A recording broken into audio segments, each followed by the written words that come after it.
Wake up, wake up. It is Monday, June the 30th.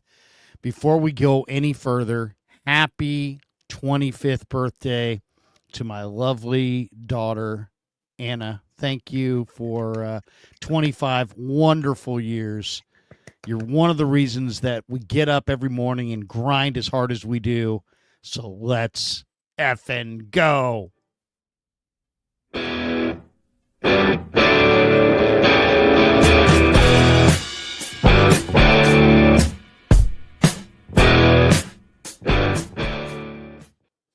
Happy birthday indeed. Wake up to everyone. It's great to be back. Larry, since you and I hopped over to YouTube, I don't think we've ever spent as much time apart as we have over the last couple of weeks. You were on vacation, then I went on vacation, and it's great that we're back together. I'm fired up to do today's show, man. It's great to see you again. And look, we got 9 weeks until football is back. We got 9 weeks till we're in week 1 at Seattle, and it's going to happen fast, isn't it, man? Time flies. Indeed, happy birthday. 25 is a great number. 25 is a great number. Good God. She's a great kid. She's studying to be a nurse, and love her very, very much. And she's fantastic. We should tell everybody before we get rolling that we're sponsored. And the Krueg Show, of course, is always sponsored. Welcome to the Pig in a Pickle Krueg Show. And as we say, it's 9:07 on the West Coast, 7 minutes after noon back east. And, of course, Damon and I get together every Monday and Friday. And we've gotten together every Monday, Wednesday, and Friday during the football season. And if you're watching us live on YouTube, do us a favor, smash the like button, hit subscribe to both channels. Make sure you've got that notification bell turned on so you never have to miss any of our shows. Damon's going live again today at 11, as am I. And remember, once the live stream wraps up, you can catch the full replay anywhere you get your podcast, Spotify, Apple Podcasts, or whatever your favorite platform is. Just search The Krueg Show, and you'll find me. Just search Damon Bruce Plus, and you will find Damon. But we got a lot to get into today, so let's jump right in, Damon. Hey, Ike Sandwiches is where you should go for lunch today. That is the naming title sponsor of Damon Bruce Plus. And when you need to wash it all down, head to the Dublin Era West portal. And man, Larry, look, we got 41 days until the 49ers are in their first preseason game against the Denver Broncos. And we are in what I think is an incredibly important time in the year. As far as I'm concerned, I was telling Jillian on the ride home from the woods, when I get back home, football season begins. Football season is underway right now. It is officially, as far as I think you and I are concerned, Larry, these are important weeks because the 49ers have a better chance. Every team in the NFL has a better chance right now to add some last-minute talent to your roster than you will at any point in time once the season goes underway. The player pool is as big as it's going to be for the remainder of the year in terms of availability, gettability, selling the premise of, hey, man, we're going to be right back to being contenders again is something that the 49ers can go out and offer right now. And the front office can win a game this week by adding the right player who gives the team the right depth, who gets them through the right injury, or I should say, I guess, the wrong injury early or later on in this season. So these are critical days and weeks leading up to the season. Wouldn't you agree? Well, I mean, it's really kind of it's 3 things going on. You got the coaches who are just getting R&R, right? They're getting rest and relaxation with the family, recharging their batteries. That's what June is for them. For the players, it's about, either, train as hard as you possibly can without getting yourself injured. And I would say it's different for different players, but really everybody shows up in finely tuned shape. So June's about pushing your boundaries and really getting ready to compete on the field in July. And then the front office, as you said, Damon, is they're thinking to themselves, okay, we had our draft. Everybody loves their draft. And then the reality comes. You see minicamp and you see the draft picks' strengths, but you also see their relative limitations. And then you start going, well, wait a second, who else is out there? What else can we do? And yeah, I think every team is taking a very realistic view of their roster right now, saying, is there somebody out there that can make us a better team? And I think you saw the Steelers and Dolphins make a trade today. Yeah. Jalen Ramsey goes to the Steelers with Jonnu Smith. Minkah Fitzpatrick, in a 5th-round draft choice, goes to the Dolphins from the Steelers. And, so they're looking at that going, hey, you know what? We need another corner. We need another tight end. And they felt like they were fortified at safety, and the Dolphins wind up getting Minkah Fitzpatrick back, right? Because didn't the Dolphins have Minkah Fitzpatrick? Yes. Yeah. So a very odd move. I mean, Minkah Fitzpatrick's had a very odd career. You don't see NFL players traded often. You really don't see NFL players traded often for other NFL players. And this guy's been traded twice, once away from Miami and once back to Miami. But if you had to say winner or loser, I'm going to say the Dolphins get the win here. I think this is a win for the Dolphins. I know there are people that will probably say that's a win for the Steelers, but I think Minkah Fitzpatrick has a lot more left in the tank than Jalen Ramsey. Jalen Ramsey's expensive. Jalen Ramsey is expensive.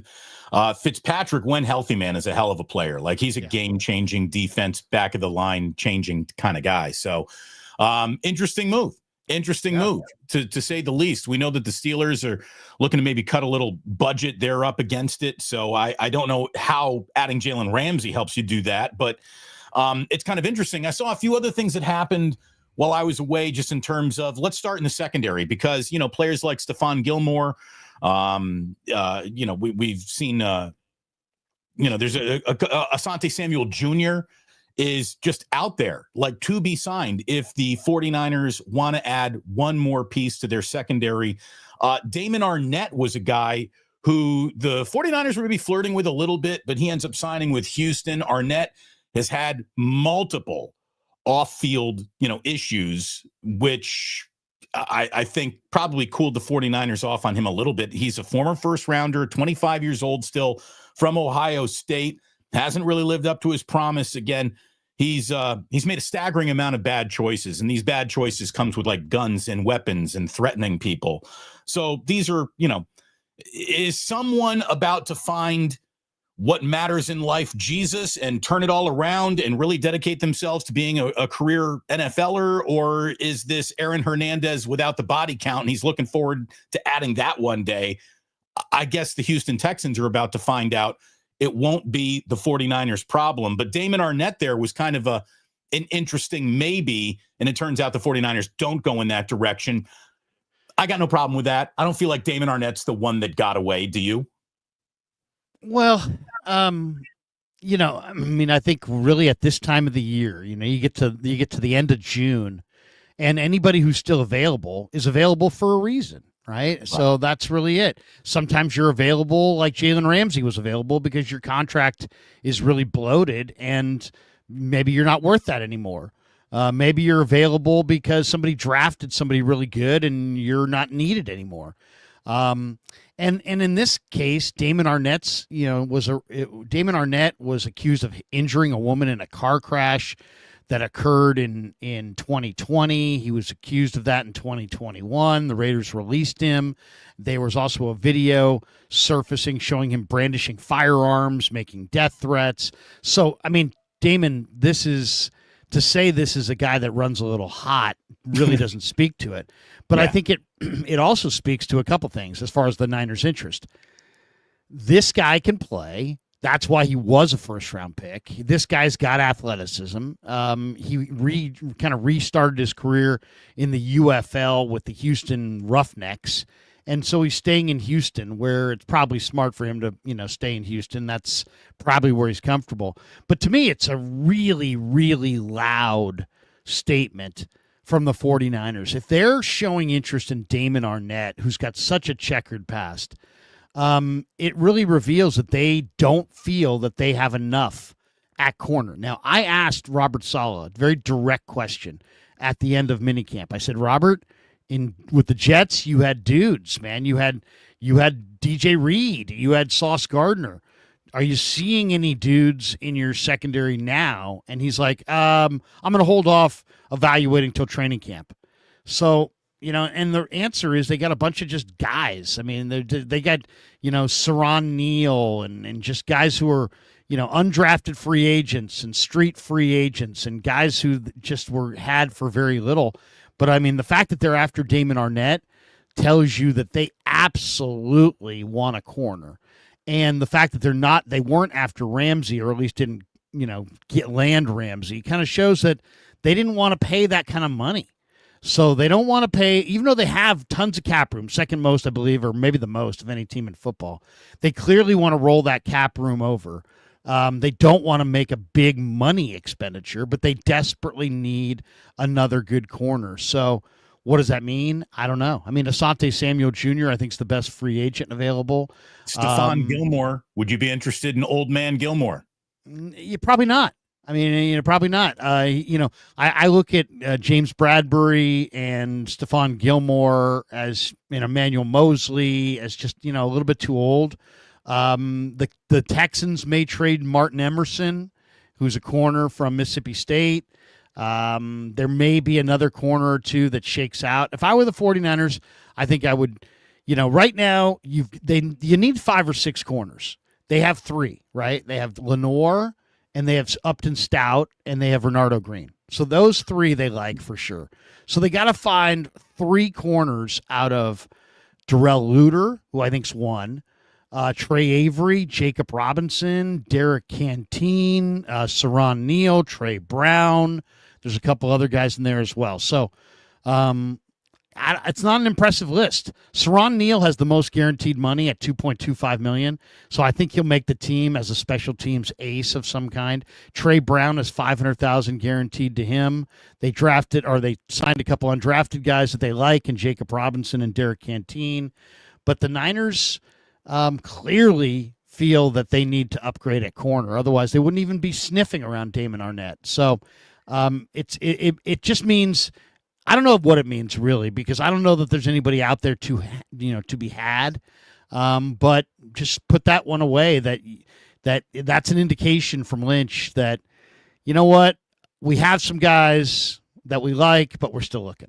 We got to kick cans. We got to keep on searching, walking around the car lot looking for the right deal.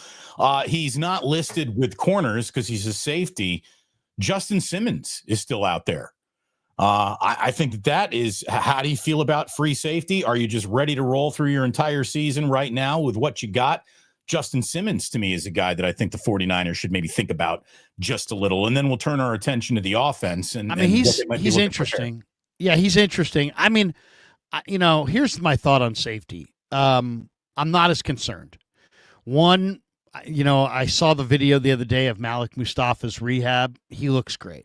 So I have a feeling he'll be back. It's a big year for Jair Brown. So you got 2 guys there. Then I like what I've seen so far out of Richie Grant and Jason Pinnock. I would say those guys have been 2 of the more impressive players on the field. And they're both safeties. And then you have George Odom, who's a special teamer. They really like Marquise Siegel, who's a coverage player. And they also have Jalen Mahoney still. So I would say that, if Mustafa was out for the year, it would be one thing, but he's not. And so I would say I think they're fortified at safety. I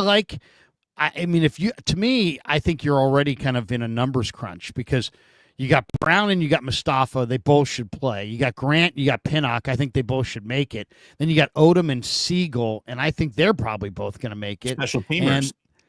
So, you also have Jalen Mahoney, who had an interception in the last practice. So I don't know. I don't think they're awesome at safety by any stretch. I don't know if they have any long-term answers beyond Mustafa, but I think they're okay. To me, the weaknesses on the roster would be pass rush, defensive back, corner, and maybe one receiver. You can only shop in one aisle to improve this defense. Would you rather add one more old man corner or one more old man defensive line? Well, I wouldn't want any old man, but I'll take Let me give you your choices. Would you rather have Jadeveon Clowney to help out up front, or Stephon Gilmore or Asante Samuel Jr. to help out in the secondary? I'd rather have Asante Samuel. Okay. Than Jadeveon Clowney. But there's a name that came loose this weekend that's also worth throwing out there. And that is the Browns out of nowhere released Ogbo Okoronkwo. And he's interesting. He's only 30. He won a Super Bowl with the Rams. He was a great pass rusher for Oklahoma, defensive player of the year in the Big 12, his final year there. He's not old. Some of his metrics are going down, but he did play in Jim Schwartz's Cleveland wide nine defense. So he's got experience in the wide nine. He's a situational rusher, and he's out there. I'd be very interested in Okoronkwo if I could get him. I think there's going to be a few teams who are going to be knocking on the Browns' door for him, and the 49ers should be one of them. No, he's cut. They're no longer knocking on the Browns' door. Oh, he's just out there. He's just available. They cut him loose. Woods. I would. Yeah, they cut him loose for cap reasons. They saved. I did a video on this, but they saved like $4 or $5 million on the cap by cutting Okoronkwo. And he's an interesting player. I mean, Rams, Texans, Browns. Yeah, the Browns saved. He had a roster bonus of multi-millions coming up, $6 million roster bonus due in August, and they didn't want to pay it, so they got out from underneath him. But 7.5 sacks last year with the Browns, and he's familiar with the wide nine. He's not old. Look at it this way. He's a player that you'd love to see Chris Kasurik and Robert Saleh put their hands on to see what you can get out of him.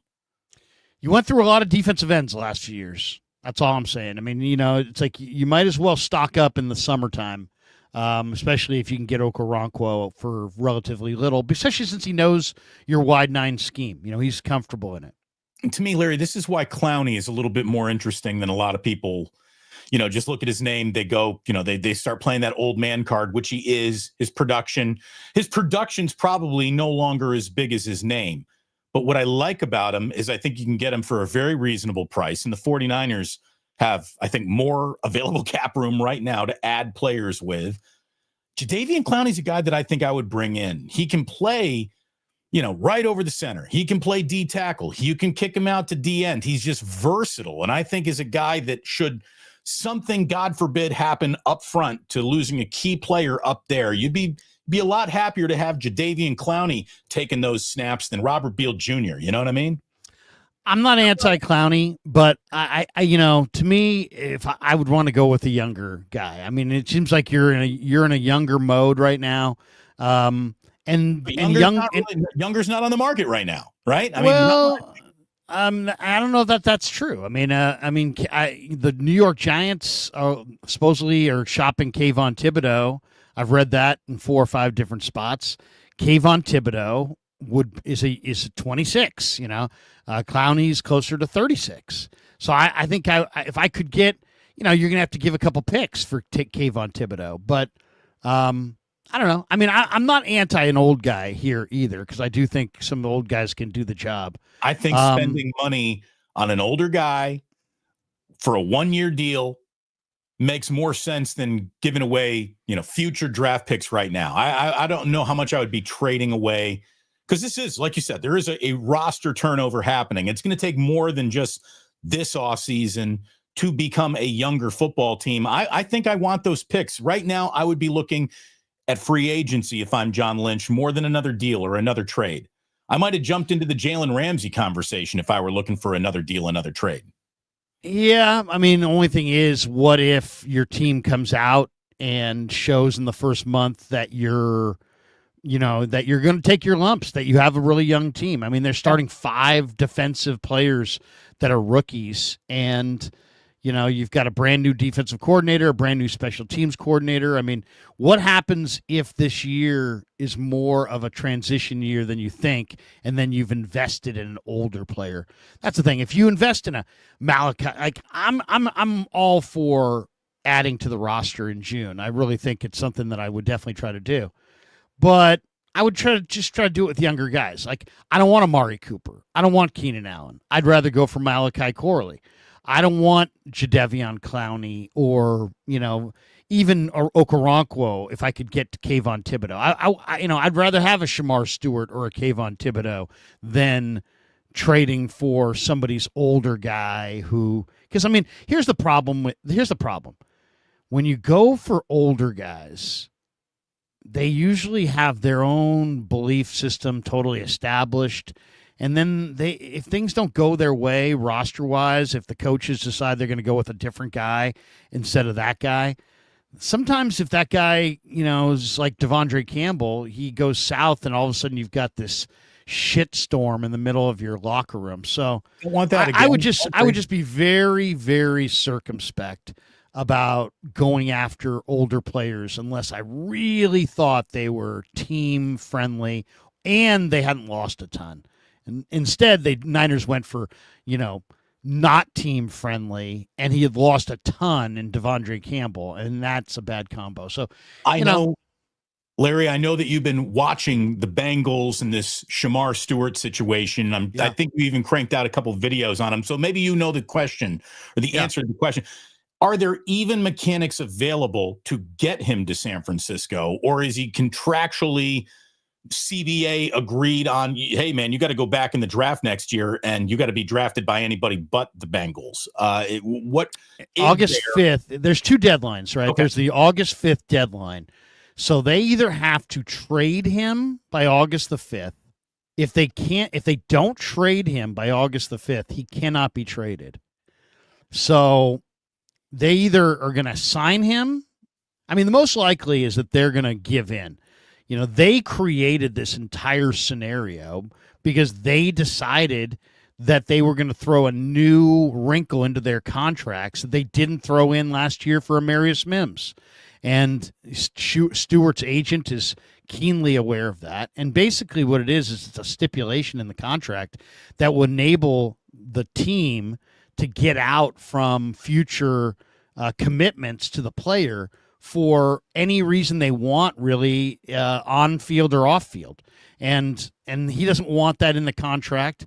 It's in some teams' contracts, but the Bengals are not one of the teams, and he's just not going to sign it. I mean, I guarantee you that Shamar Stewart is not going to budge.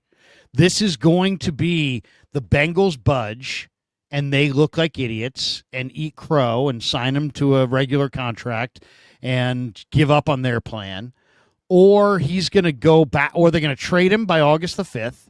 And if they don't trade him by August the 5th, then they can't trade him anymore.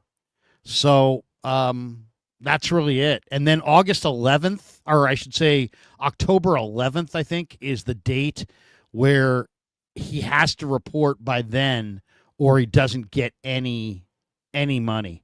But either way, if he decides he wants to go back into the draft, the Bengals are precluded from drafting him. Right. He can't go to Cincinnati. Yeah. So, I mean, people are like, why do you keep throwing out this Shamar Stewart trade? Because one, I think the Bengals are really serious about this because they really are a cheap-ass organization. That's one. Two, I don't think Shamar Stewart's going to go for it. And so I see a total impasse.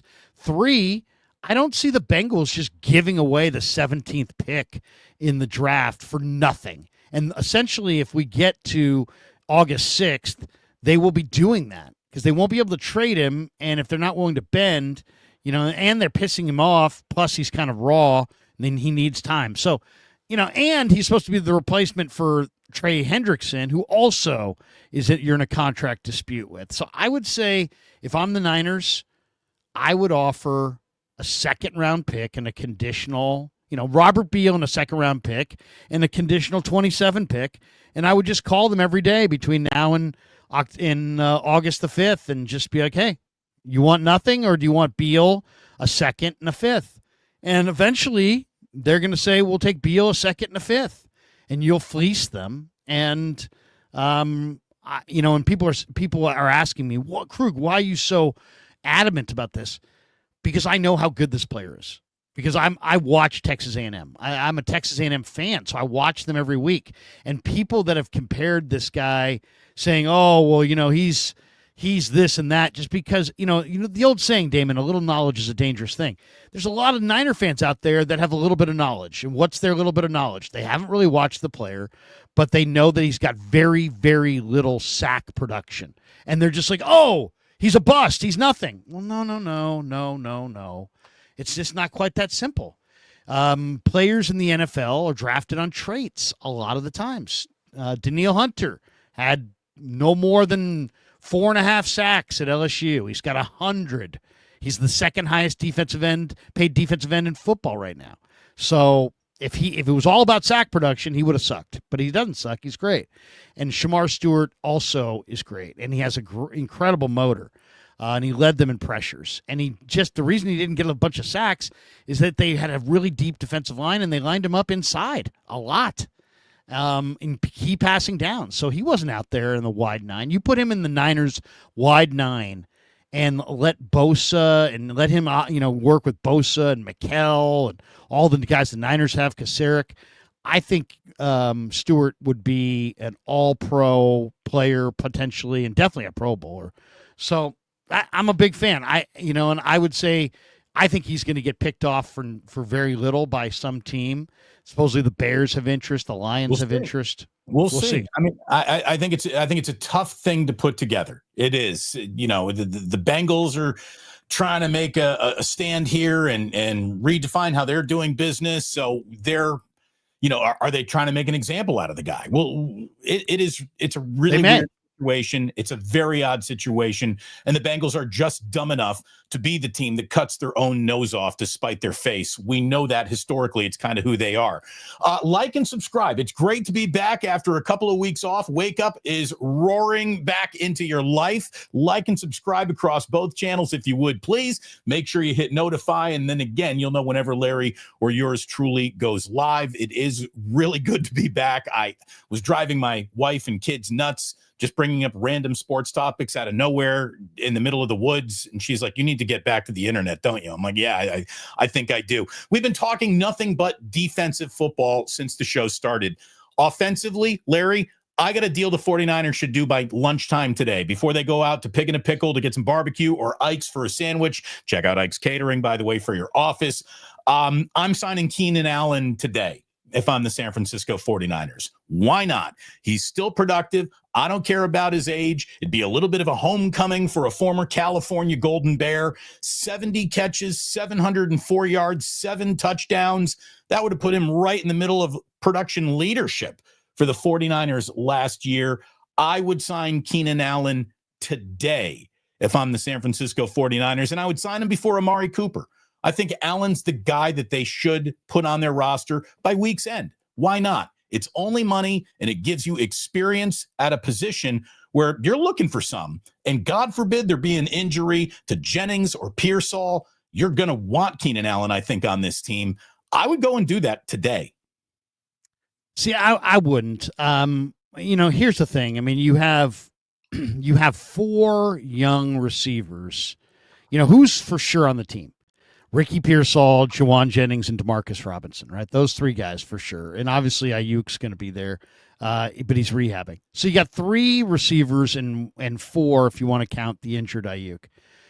But then you also have Jordan Watkins, 4th-round pick this year, Jacob Cowing, 4th-round pick last year, Junior Bergen, who is your 7th-round pick, but he kind of opened my eyes by the fact that he says he wants to go to the Hall of Fame. I mean, obviously he's got high standards for himself.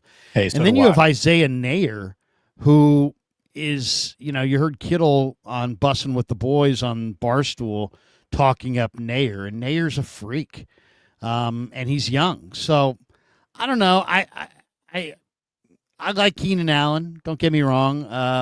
I just don't know that they need another slow guy. What I would be interested in is if I could find somebody like Malachi Corley who could do some of the things that Debo did.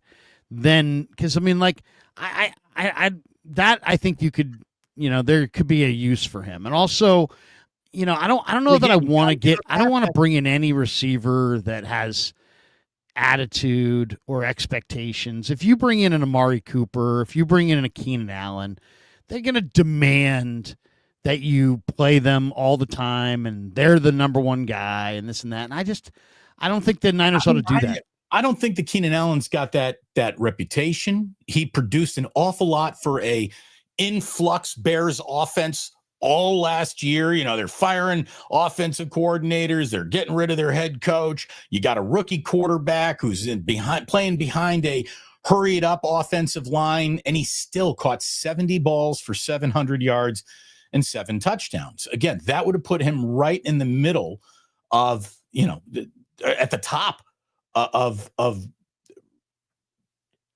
success last year. I don't hate it. I don't hate it. But here's the thing: what if you sign him and he comes to camp and he's a step slow, and now you want to cut him? Now you're screwed. So to me, anybody. I think Amari Cooper's done. And, what happens when Ricky Pearsall gets hurt? What happens when Juwan Jennings has to miss 2 weeks with a sprained ankle? It's time to. I want to see Cowing. I want to see Watkins. I want to see Demarcus Robinson. I want to see a younger receiver. I don't. It's not that I'm anti Keenan Allen. I don't mind Keenan Allen. I wouldn't hate it. I just I don't think that's what they need. I think they need somebody who can run the gadget routes. I think they need somebody who's a little bit more physical, who can break tackles. Like I'm looking at this team and I'm like, that to me is Isaac Guerendo. Like Guerendo needs to be that guy now. But I mean, he's a running back. I mean, I would say you got to have, if you're going to add one more receiver, I'd rather add a younger guy. I'd rather add a younger guy because then I don't need to go to him. If I add Malachi Corley, I can bring him along at whatever speed I want to bring him along. If I add Amari Cooper, if I add Gabe Davis, if I add veterans like that, then I'm going to have to really play them. Hold on, I just saw that I need to plug my computer back in here. But yeah, after a week in the woods, Larry. Hold on. By the way, I didn't mention it before, but we are also brought to you by LearnKey Upskill Academy, an online learning platform designed to get you job ready in 6 months or less. Whether you're interested in IT, cybersecurity, marketing, or another high demand field, LearnKey Upskill Academy offers over 30 certification programs to help you take that next step in your professional career. They've been in business for 37 years. They've helped over 200,000 students, and they place about 100 every month in well-paying jobs. So LearnKey Upskill Academy, thanks to them as well for being a proud sponsor of the Krueg Show, and the links in the description below. Larry, what 49ers story do you think is bubbling beneath the surface right now? What is something that, depending on a slow start, a fast start, you think could come to head either positively or negatively? What do you think is the, no one's talking about it now, but by week 8, this could really be coming into focus? Well, I just see tremendous momentum for Isaac Guerendo. You mentioned him before. I just think Guerendo is not just another player on the team. He's not just a backup running back. He's got superstar potential. He's much more than several other players. I watch this Niner team and I see Christian McCaffrey, and it's like it's really obvious that he wants to get back to being the Christian of old. But to me, I don't see that happening. I see Guerendo getting more and more and more of the snaps and the attention as this thing goes forward. Guerendo is so big, so fast, so talented as far as his ability as a receiver. He's got great hands, and I just think that. I don't think he's going to be denied. I think the only thing that could stop Isaac Guerendo is the Niners. The Niners are the only thing. Opposing defenses will not stop this guy. Well, and look, it's the Niners. They better figure out a way to use him, because you and I have already talked about any postseason success is going to come with a healthy Christian McCaffrey being right in the middle of this offense. Getting Christian McCaffrey to the postseason healthy is part and parcel of any and all team success. I really believe that. I think you do too. You might be a little bit down on his overall, how much of a pounding can he take? So you don't want to give him much of a pounding during the regular season. Insert Isaac Guerendo. And I really do think this guy could be somewhere third or fourth on this team's roster in receptions, second, third on this roster in overall yards from scrimmage. He has insane talent. So I think him being the gadget guy, the new Debo. Yes, he's a running back. Oh, but there he is in the slot. And there he is in a two-back set. He's better than Debo. I mean, he's every aspect of whatever Debo did, this guy can do better. This guy's bigger than Debo. This guy's faster than Debo. This guy's a better receiver than Debo. Yeah, I mean, I mentioned Malachi Corley, but they may already have their Debo in a guy like Guerendo. But yeah, I just think Guerendo is coming. I'm watching him on the practice field, and I'm like, whoa. Look at this guy. This guy is so much the best athlete on the field. And he's coming. I mean, he is absolutely coming. I would say that's a story that's bubbling beneath the surface. One other story that's bubbling beneath the surface is Nick Martin. And, there are people that are very skeptical about Nick Martin. You break his thumb or something? Yeah, he broke his thumb. But that's nothing. I mean, he'll have that thing. He won't miss any time at all. I don't even think by the preseason he'll even play with a bandage or anything. I think that's a preliminary thing. But Nick Martin is just going to be great. I mean, he flies all over the field, and it's like the people that are anti Nick Martin are like, he's going to miss tackles. He's too small. And okay, all right. It's like he didn't miss tackles at Oak State. Do you think he wasn't too small there? And he's just going to cut in front of D. Winters in line? Yeah, I mean, nothing against D. Winters. I like D. Winters, but come on, man. I mean, it's night and day. Nick Martin is. I mean, Trent Williams said it the other day. He's like, he's a great player. Trent Williams, it came across like Trent would say that about anybody. But, if you know Trent the way we know Trent doesn't say that about anybody. You know what I mean? He's right. He won't volunteer a bunch of praise to somebody who's just okay. You know what I mean? Well, but we've gone down that road with Spencer Burford. Trent was all on Team Burford there, and yeah, he still is. I mean, he still loves Burford. Burford trained with him in the offseason in Houston, and he's rooting for Burford. But this is a guy who doesn't play his position. This is just a guy he's just out there watching, who he really doesn't know all that well. He's probably met him, 3 times, and he's just watching him. But he can, Trent also knows what it's supposed to look like. So if you said to me, okay, so, what impacts a football team? Well, I mean, all football teams are made up of players that are getting better and players that are getting worse, right? So, some of your rosters going like this, some of your rosters going like this, some of your rosters going like that. And then you cook it up every year and you kind of figure out what the grand net total is, To me, the one thing, Damon, that kind of alters the whole equation is true greatness. You know what I mean? If Isaac Guerendo is not just a pretty good player, if he's truly a great player, the Niners take a step forward. If Brock Purdy's, pretty decent quarterback, but if he's truly a great quarterback, you take a step forward. And I see the Niners taking a step forward with Guerendo on defense and with Nick Martin on offense. And maybe even your guy, C.J. West. But I think he's going to need a little bit more work before he's really an all-around player.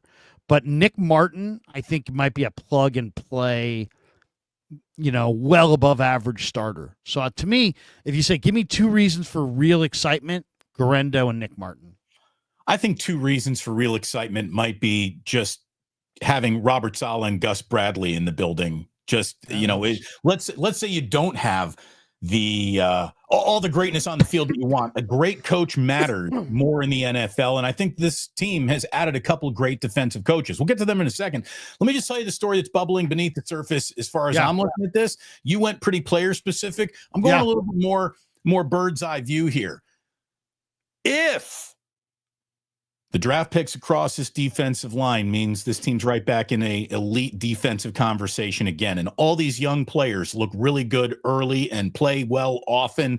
Man, John Lynch is going to be right in the middle of executive of the year conversations. If Brock Purdy, after the contract situation, has a really good year, they're going to give a little, applause to John Lynch for getting what will quickly be seen as a pretty reasonable contract, especially if the guy really produces. The other side of that coin is John Lynch's dismissal if things don't work out, Larry. I mean, this to me is this is not going to be an 8-9 or 9-8 type of season. I think this thing really sings, or it might fall flat on its face. I don't feel like just average is in the cards for the 49ers this year. There's no real gray area for John Lynch to hide behind. If this is an unproductive draft class, you can basically circle last year's draft class as the one kind of maybe that got you some players draft class, and everything else has been a little bit of a disaster. I think that Jed York is more mentally on team, I got a good head coach, than he is, I have a GM that simply cannot be replaced. I think the bubbling story this year it is a huge year for John Lynch, his roster building capabilities, his reputation. I think John Lynch either is, you're singing his praises by the end of the year, or you're saying maybe it's time to get another new evaluator in here. Yeah. I mean, there will be people that would push back on that. There's no question that Kyle Shanahan and John Lynch are a package deal, right? They're a package deal. So as long as Shanahan's here, I think Lynch is probably here. But as you just pointed out, I think it is a big year, and they do need to make the playoffs. They do need to, show that they hit on some of their picks. They do need another good draft back to back. But if they don't, I don't know that I see Lynch getting the axe, but I do think it's possible that you'll have some form of a masthead reshuffling, and John would be taken from more of a primary evaluator into more of an overseer president type role. President of football operations. With a different evaluator with maybe more autonomy. Going forward. I could see that. But I don't expect that to happen, to be honest. I think the 49ers have done enough this year in their roster that I think they are going to make the playoffs. I think they are going to have success. I don't think Lynch is going to be shown the door. I think Lynch is going to be here for I don't know if he's going to be here forever, but he's going to be here for a while. So one of the things that I think saves John Lynch's bacon is all those defensive draft picks being placed in the hands of what I think are two outstanding defensive coaches in Robert Saleh and Gus Bradley. I mean, it's a players' league for sure. You got to have the dudes, but scheme and coaching, I think, matter more in the NFL than maybe any other sport. Like, at some point, all basketball becomes jazz and it's in the players' hands. And NHL coaches are reshuffled and hired and fired all the time with great success. Or it's like it almost doesn't matter who's coaching your hockey team, it feels like. And baseball is, it's the weirdest thing to evaluate in terms of collective individual talent, all that stuff. How much does a manager even do anymore in baseball is a conversation that we could have. Robert Saleh is 46. Gus Bradley is 58. Both have made big coaching differences in this league. I think both are wanting to have the type of season that puts them back on head coaching conversation radars. Back-end communication alone felt like it lost 3 games for the 49ers last year. Just shoring up how the secondary is communicating should make the 49ers 2 wins better than they were last year. The same way that we've been saying, just improving on special teams should make the Niners a win and a half better than they were last year. I think coaching matters so much in this league, and the 49ers coaching will be what gets them over the crest of rookie development and being patient with young players figuring it out. I like both these guys. I like Krueg, who I think needs to have another, like, hey, everybody, I'm still Chris Krueg type of season. I really like this coaching staff. And I think I think that Saleh and Bradley are going to be as important as any group of players just in terms of X's and O's this year for the Niners. We'll see. I mean, there's a lot of new names, a lot of new faces. I mean, you have 10 defensive linemen, 5 new ones, right? I mean, Mikael Williams, Alfred Collins, C.J. West, Bryce Huff, Sebastian Valdez. I mean, you got 5 new defensive linemen. You got 10 new defensive backs, 7 new corners. You got a whole new backup group of linebackers. So, they've turned things over quite a bit, and now we're going to find out if they can coach them up. The reality is that, anytime you're leaning on 5 rookies, what are the chances that you're going to come up with 5 rookies that can play and stay healthy and contribute? It's a tall ask, so we'll see. We'll see. Lynch kind of hinted that he thinks there could be some bumps in the road. I think it's a rush and cover game on defense. If you can get that rush, I think there's a lot of guys that can cover. But if you can't put that rush up front, then there's a lot of guys who can get burned in coverage. So it's just, to me, that's why I would be very interested in Okoronkwo, Shamar Stewart, Trey Hendrickson even. I'd be interested in any pass rush because if the 49ers, I think Brock Purdy, it looks great. I think the Niner offensive line has some better depth. They have different receivers than they had last year, but I think there's going to be more separation. I think they'll be better on special teams. I think they're likely going to be better against the run. To me, a lot of it comes down to just how much heat can they dial up on the passer. If they can dial up some heat on the passer, it can be a Super Bowl team. If they can't dial up heat on the passer, and they couldn't in the last 2 months of the year last year, then it's going to be a long year, even despite an easy schedule. If you're wagering on the 49ers, where are you putting your money? Forget it. Let's just start real simple. The over-under is 10.5, Larry. Over or under? I'm going over. Well, it's interesting. This was a topic that I think there's a number of different. I saw a couple different rankings here of different categories of options. And I'll give you the options that I saw that I thought were kind of interesting. These are the options, the betting options. Okay, let me see here. I think I have it. Yeah. Okay. I mean, Okay, so I'm betting the 49ers. These are your options. These are your options. They can win the Super Bowl. Okay. They're 18-1. Okay. I feel like I'm getting pretty good value on that. I like that. I like that. They could lose the Super Bowl. You also have 18-1. You could lose in the conference championship game, the NFC title game. You're 9-1. You could lose in the divisional round game. You're looks like three, little almost 4-1, 3.75 plus 375 to lose in the divisional round. To lose in the wild card round, you're plus 240. To miss the playoffs, you're plus 170.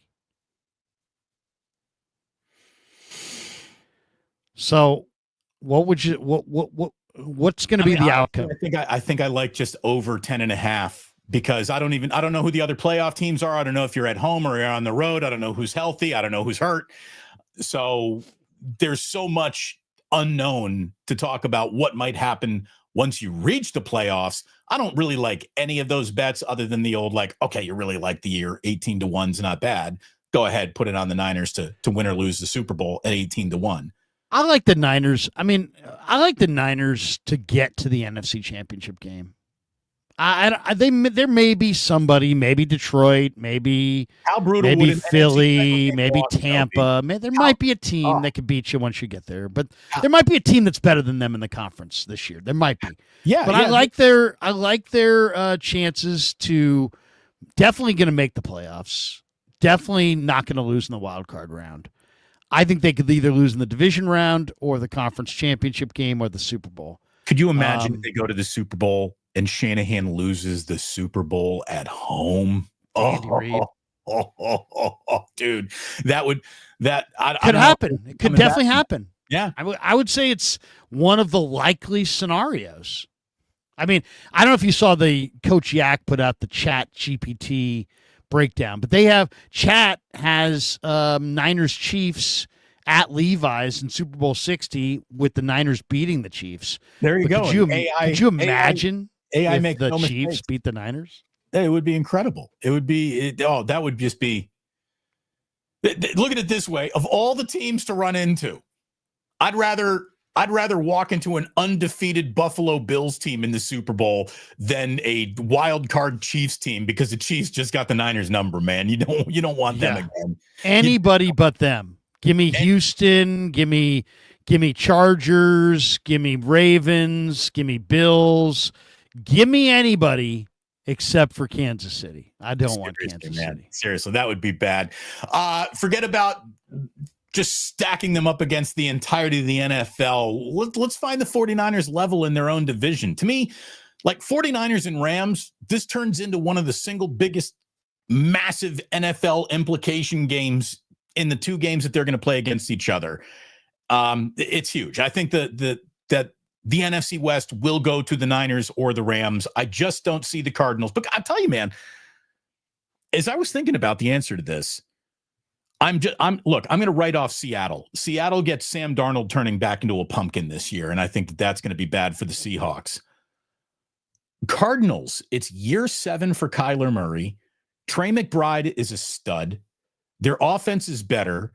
Dalvin Tomlinson, Cialis Campbell, and Josh Sweat are making a defense better. You got a head coach, Jonathan Gannon, who in his first year went from 4 wins, second year to 8 wins. He's a defensive guy. He's got better defensive pieces than he's ever had. Walter Nolan and Will Johnson were 2 rookies that were linked to the 49ers throughout the entire draft process. They both end up on the Cardinals. It could be a really interesting, big spoil the punch year for the Arizona Cardinals.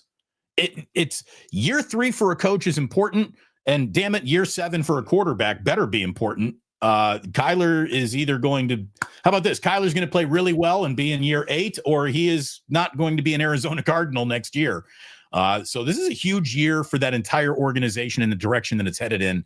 That's the one team I'm worried about. Not worried about the Seahawks. I don't like it's a week 1 opponent for the Niners, but okay. It's to me, it's Niners, Rams, Cardinals. Keep an eye on them.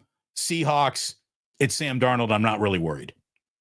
What do you think of the West? Interesting. Well, it's interesting. I mean, I didn't realize this, but Arizona led the NFC West in scoring last year. They also finished second in points allowed. So, they are pretty good. I went through and, it's funny. Sam Batesh and I are going to hit this at 11 o'clock. But I went through position by position: quarterback, running back, wide receiver, tight end, O-line, all the way down the line, finishing up with head coach and general manager. And I ranked these teams 1 through 4 across the board. And I'll just give you the ones. Here's who's the best were. Quarterbacks, I said the best quarterback in the division was Stafford. Okay, Purdy 2.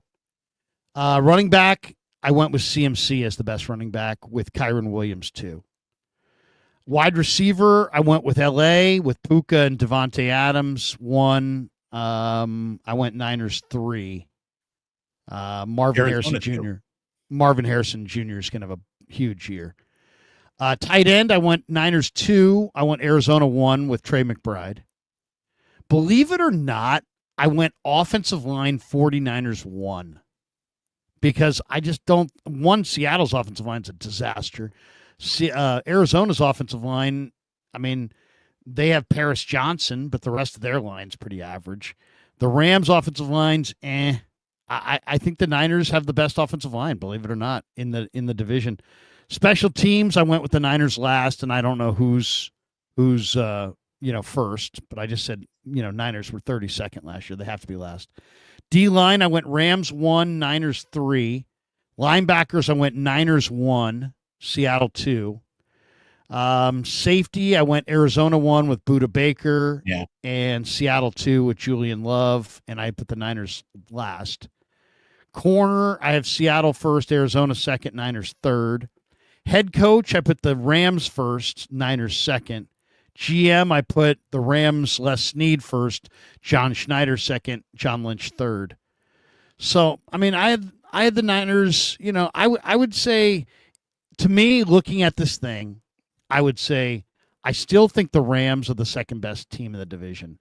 I do see the Cardinals getting better, but, man, the Cardinals have an awful lot of changes on the defensive side of the ball. I don't think their offensive line's that great. And so I have Niners 1, but I do think Rams are 2. I'll say Cardinals are 3. I like Seattle, but I think this is going to be a blow up. I think this year is going to blow up in the faces of Seattle. I think they went. Yeah. I think they went after Sam Darnold, and I think Sam Darnold's going to play bad. And I think by the end of the year, it's going to be Jalen Milroe. Maybe. I just think Seattle's taking a back step. Also, I don't like Seattle's O-line. Seattle lost, DK Metcalf, and they replaced him with old Cooper Kupp and Marquez Valdez-Scantling, who stinks. So I think Seattle offensively is going to be, it doesn't add up, Damon. It's like Kenneth Walker's a pretty good back, but there's talk about trading him. Their offensive line's got some decent pieces, but it didn't play well last year. I mean, they lost DK Metcalf. They replaced him with some just average receivers. They lost Geno, who's not great, but they think they're getting Sam Darnold from Minnesota, and I think Sam Darnold's going to regress. Is Jackson Smith and Jigba ready to have a 1,900-yard, 18-touchdown season? Because if he is, then I guess we can talk about the Seahawks. But if he isn't, I don't know who does it. Yeah, we'll see. I mean, their defense, I think, is going to be pretty good, but I think Seattle is going to, because of the issues they have on offense, I think Seattle's going to be the team that is going to have a bad year. By the way, they're going to have a bad year. I still don't like opening in Seattle. I don't like opening with a division opponent on the road. That's a tough building to infiltrate as an away fan, tougher than others anyways. Niners fans will pack the place as much as they can or are allowed to, but everyone keeps that week 1 ticket against the Niners. If you're the Seahawks, you're not putting that on StubHub. So it's going to be tough. It's going to be tough. Cooper Kupp, maybe he's got a little something left. Yeah, he might be old, but he's still pretty good. So there you go. I think that the 49ers are positioned to have a really good year. The phrase, can they stay healthy? It probably applies to them more than any other team with real playoff aspirations because, the depth will be revealed later on in the year. We don't know. We like the Niners top shelf liquor. Once you get to the second shelf and what's in the well, just don't know about it. So it's going to be fun, man. I'm so excited that football really does start to feel like it's around the corner now. Here we are. It's the final day of June. We're going to be in legit training camp in the blink of an eye. And again, 41 days away from that preseason opener against the Denver Broncos. Meanwhile, even if you're sick and tired of her on your TV screen, when Taylor Swift hangs around a football team, they go to Super Bowls. Can't notice that. She was at tight end university, Larry. This news actually got to me in the woods. Apparently it was so big. We got George Kittle singing with Taylor Swift. He's borrowing Travis Kelce's girlfriend for a TikTok video. Okay, sure. Why not? How about this? I don't care how cool you think you are. No matter where you are in the world, Taylor Swift walks in that room. The room just added some freaking star power to it. What do you think of Taylor playing a little tight end university private concert? I mean, good for her, good for them. Whatever. Hey, It you're the one who doesn't. put It it up as a doesn't. topic to talk about today. Don't pretend that this is my bullshit. I wasn't going to even bring it up. Yeah, you brought it up yesterday. The only reason it's in there is because you brought it up. I have receipts. You sent me a note at 10:06 saying anything happened besides Taylor Swift showing up at tight end U. That's it. Yeah. That's what got me in the woods. That and the Diamador Lenore arrest that got to me in the woods too. And let me just say forget Taylor. Let's talk about Diamador Lenore. Young man, I just want you to make really good choices to put yourself in the best position to make as much money and play as long as you can. And this isn't just advice for Diamador Lenore. This is advice for everyone. You got to be doing risk-reward equations. You have to be. You have to be doing risk-reward equations, especially when you have the most to risk. And I would say that there are very few friends of Diamador Lenore who have more to risk in any night out than he will ever. He's got a $92 million contract in the NFL. Stop having guys with guns in your circle. And if you're afraid to go somewhere without weaponry, don't go to that place. It's just, there is too much riding on this incredibly talented young man who's, I think, going to have a breakout year for the 49ers. Just Diamador Lenore, make good choices, eliminate bad choices, and sometimes say goodbye to friends who might be more cavalier about putting your career at risk than you are. That's all I would say. I've read the details of what happened. Bailout, no big deal. He didn't threaten anybody. It seemed like he was just playing a game of those aren't my keys. This is my car. I don't know what, but just from here on out, just make really good choices, Diamador Lenore. I believe in you. I believe in you as a guy. I believe in you as a player. Get away from friends who make bad choices. That's good advice for everyone. Well, I mean, there's an overarching thought, which is, I don't care how you feel about law enforcement. If you want to make smart decisions, you're going to comply with law enforcement. Any other plan is idiotic and probably could get you killed.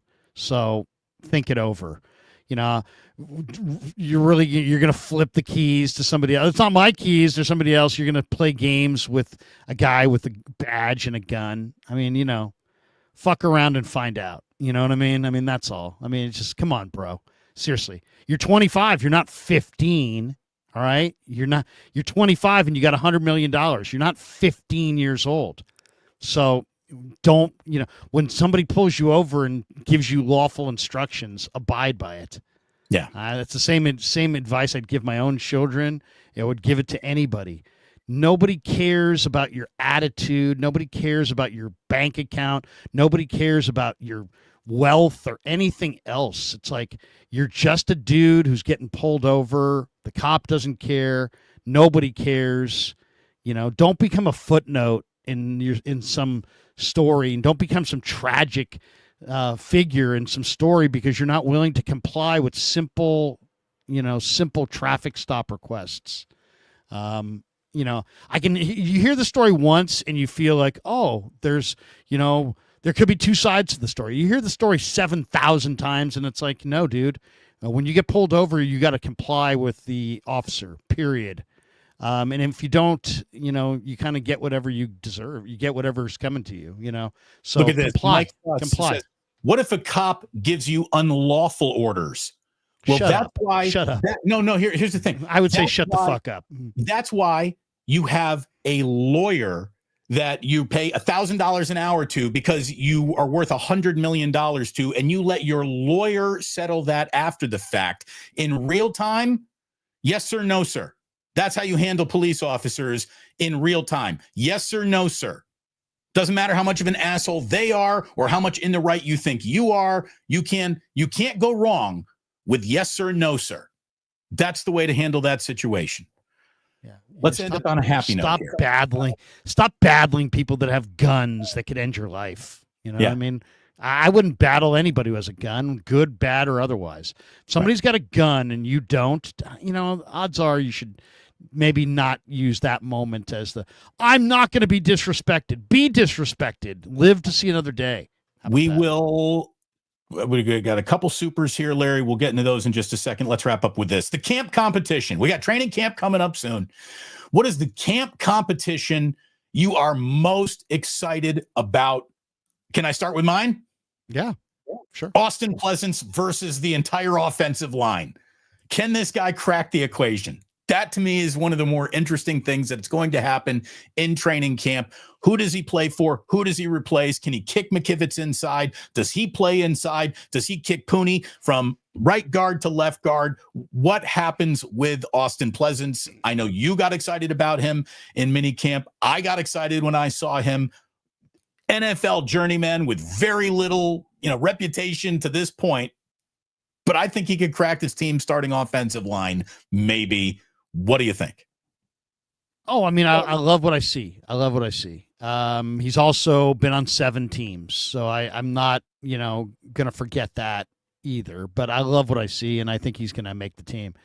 I'll say this, so many of these competitions aren't really competitions, right? Because one guy's got a guaranteed contract, or one guy's, got, some major advantage on the other guy. So a lot of these are not just like straight competitions. Like Luke Farrell has been signed to a big money deal, right? So he's making the team. And so is George Kittle. So it's like, is Luke Farrell in a competition? Not really. I mean, you could argue he is with Dwelly and Willis and Tongas and Pline, but he's not because he's making big money. But the one position that is wide open is running back. You have Christian McCaffrey and you have Garendo and you have Juszczyk, right? Those 3 guys are going to be on the team. But then who emerges out of those other 4 guys? Jordan James, 5th-round pick. Corey Kiner, undrafted free agent. Patrick Taylor, veteran special teamer. Or Izzy Abanaconda, who once upon a time ran in the 4.3s at 220 pounds, was very, very good in college. So you've got 4 backs there that there's not anything given to any of these guys that is really going to impact this thing. Like, there's not like one, like in the secondary, Saron Neal's making $2.25 million guaranteed. He is going to make the team. Whether he makes it over Canteen or whoever, he's going to make the team because he's making $2.25 million guaranteed. There is no advantage like that in the backfield.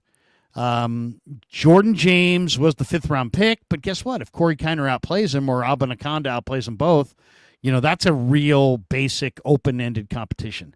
So that's the one I think Tanner Mordecai has a great chance to beat out Mac Jones for the number 2 quarterback job, but Mac Jones is making $5 million guaranteed. So he's favored to win that job. If it's even, he's going to get it. Even if it's not even, he's probably going to get it. Mordecai would truly have to beat him out decisively to probably get that number 2 spot. But at running back, could be Corey Kiner, could be Abanaconda, could be Taylor, could be Jordan James, could be any of those 4 guys. And I think they're all on equal footing, even though James was the highest pick. So I'll say that running back competition behind Garendo, McCaffrey, and Juice. I love it. I'm ready, man. I'm ready for camp to open. August will be here in the blink of an eye, Larry. Let's hit some supers. All right.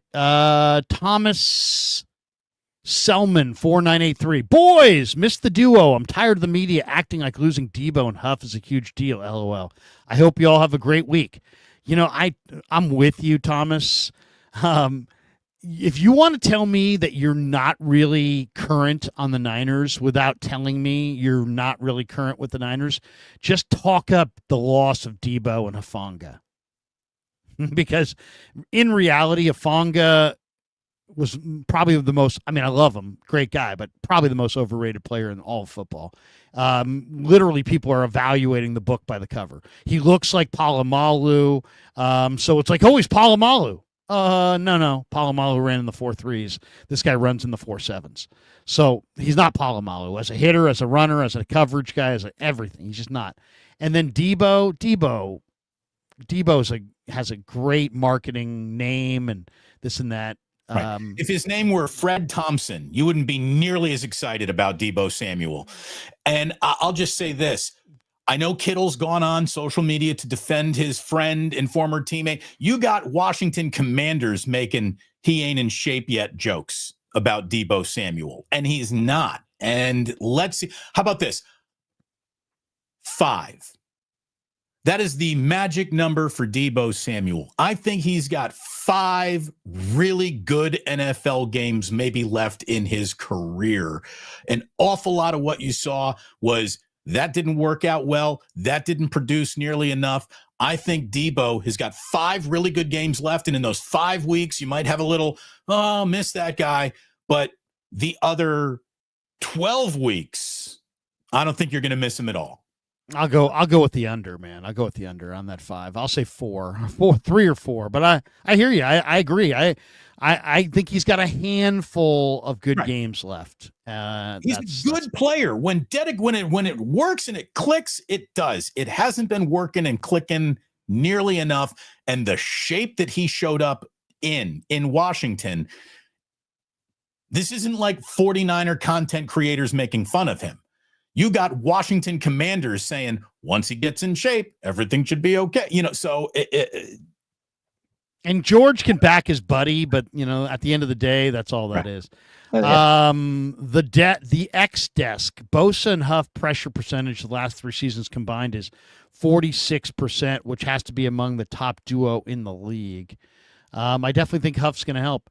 Joseph Ernberg 7381, Lawrence and Damon, the best duo out here, 20-0. Let's fucking go. Thank you. I mean, Joseph Ernberg. That's not the negativity. What has happened? Yeah, there needs to be an investigation. Somebody got to Ernberg's been hacked.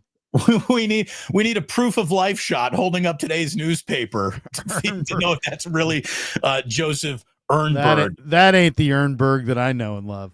Man, it's good to see you again. I did. I know that you had a wonderful vacation back on the East Coast. Family and I had a wonderful vacation up in the Sierras, and it's good to see you again, man. Good to see everyone. Good to see so many names right back in here.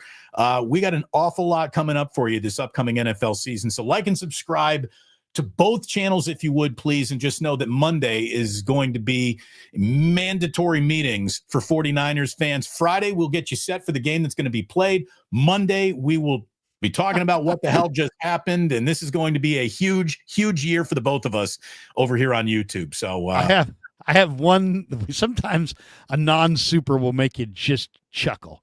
And Joe Sullivan drops this one, and Joe is a member of somebody's channel because he's in green. He says, I'm so juiced for football with the Giants shitting the bed. He said shutting, but I know he meant shitting the bed and no basketball. I was watching USA soccer. Oh my gosh. God forbid.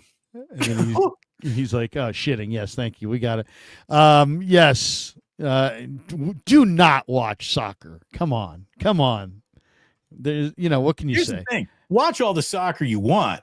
Just don't talk about it. I don't, you do whatever you want to make yourself happy. I don't want to hear it. It's like a moped, you can have one. Just you don't want anybody seeing you riding it. JP from the 510, having Wake Up back makes the return to the office for my work easier to accept. Thank you. I like that. Thank That you. makes me feel good. That makes us both feel good. JP, have a great day. Damon, have a great day. I'm streaming at 11 with the great Sam Batesh. We'll talk a little bit about the Steeler trade. But between now and then, I've got to pick up my car from the shop and deliver it to the shop next door so it can get smogged. Larry, at 11, I got a lot to do. We're going to talk about what is a huge, huge day across the NBA. Free agency officially begins. I don't think the Warriors are going to be that involved.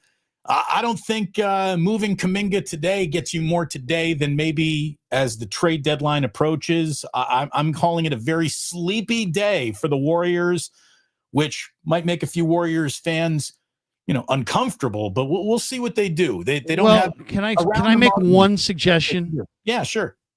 DeAndre Ayton would be my suggestion. You can. Shams, bring him in. Is he signed already? No, money is all it takes, and I don't think he's going to get that huge of an offer from anyone. Portland just bought him out. DeAndre Ayton is a player I think that could be had today, but I don't think there is no, oh my God, they flipped Draymond Green and 7 first-round picks to Milwaukee for Giannis. That's not going to happen. Well, I mean, look at Ayton, though. He's 26. He's 7 feet. He averaged 14 and 10 last year. He's one of only 4 players to average 10 points per game and 10 rebounds per game over the last 7 NBA seasons, which is pretty good. Those are pretty good numbers right there. I would take him. I know he's been a pain in the ass in other spots. I know it hasn't worked out necessarily, but you're not going to find. First of all, you want to block him from the Lakers. You don't want to go to the Lakers. I'd rather have, if it came right down to it, the Warriors and the Lakers would both like to have Brook Lopez, and they both would like to have DeAndre Ayton. I think I'd rather have DeAndre Ayton and let the Lakers have Brook Lopez. I'd rather see the younger, especially since the Warriors have some younger players. I think Ayton, I know it didn't work out in Phoenix and Portland, but you know what? With Steph, if he's willing to come here, I like that. I like that. He's 26. He's the right age. Go get DeAndre Ayton. But they're like $40 million below that second apron. They don't want to get there. They're like $25 million below that first apron. That's where Joe Lacob he's going to cost a lot, right? Yeah, that's where Joe Lacob needs to live. So, but he's not going to cost a lot, right? Because he just got bought out, so they'll probably get him whoever's going to get him is not going to pay a mint, I don't think. Well, and here's the thing: you got to re-sign Looney for a veterans minimum. You got to re-sign, I guess, Gary Payton II for a veterans minimum. Well, they're saying Payton may be gone. They're saying they may move off of Payton. Maybe so Moses Moody gets dealt today in some around the edges type of trade. I would love a Moses Moody for Kobe Wright deal. That would be fantastic. I got to go because I got to get my car to the shop. That's going to do it for us. Thanks to Damon. Thanks to all of you. Have a great day. Thanks to our sponsors, Pig and a Pickle, Ike's. Thanks to Sharp Corner, Sports Cards and Collectibles. Thanks to our good friends at LearnKey Upskill Academy. Thanks to Claudaddy Arcades. Thanks to all of our sponsors. The links are in the description below. Have a great day, everybody. Go Niners.